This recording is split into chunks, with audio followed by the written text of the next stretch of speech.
कढईमध्ये तेल घालू. तेल तापलं की आपण लगेच जिरं घालूया.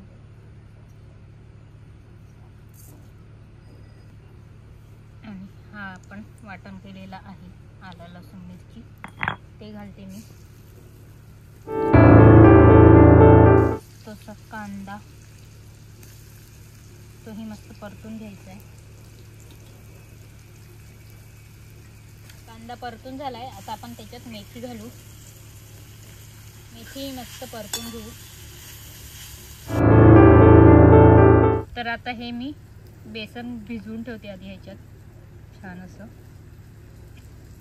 तर हे आपलं मस्त असं बेसन भिजवून झालेलं आहे. साईडला ठेवते. आणि आपण आता ह्याच्यात मसाले घालायचे. मसाले फक्त 2च लागतात. हळदी पावडर आणि चवीनुसार मीठ. थोडीशी चवीपुरता साखर. मस्त मिक्स करून घ्या. तर आता हे मस्त बेसन आपण ह्याच्यात घालूया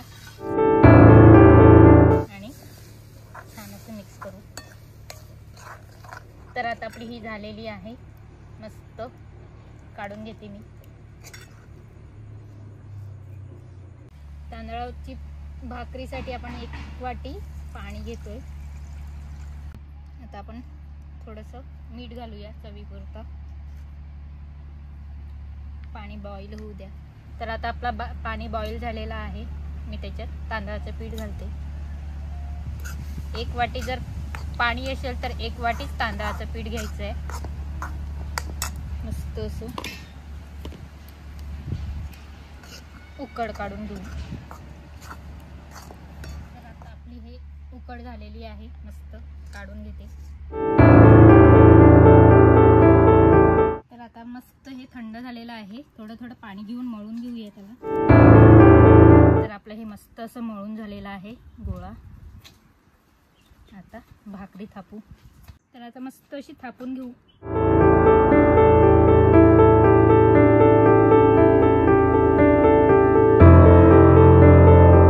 तर आपली ही मस्त अशी रोटी झालेली आहे. हे बघा.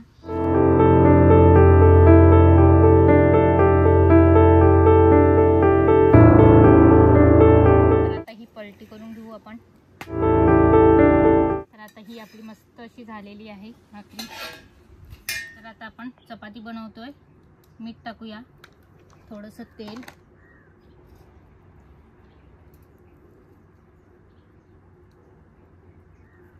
पाणी टाकून मिक्स करून घेऊ.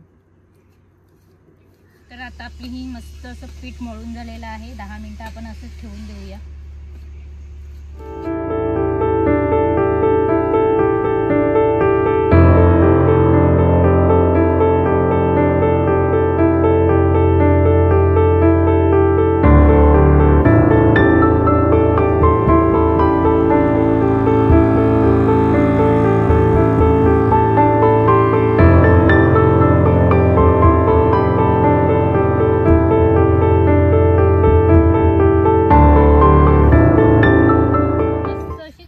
भाजून घेऊ दोन्ही साईडनं.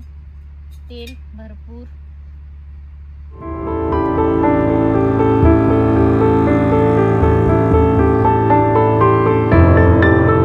आता आपल्या ह्या चपात्या झालेल्या आहेत मस्त अशा छानपैकी.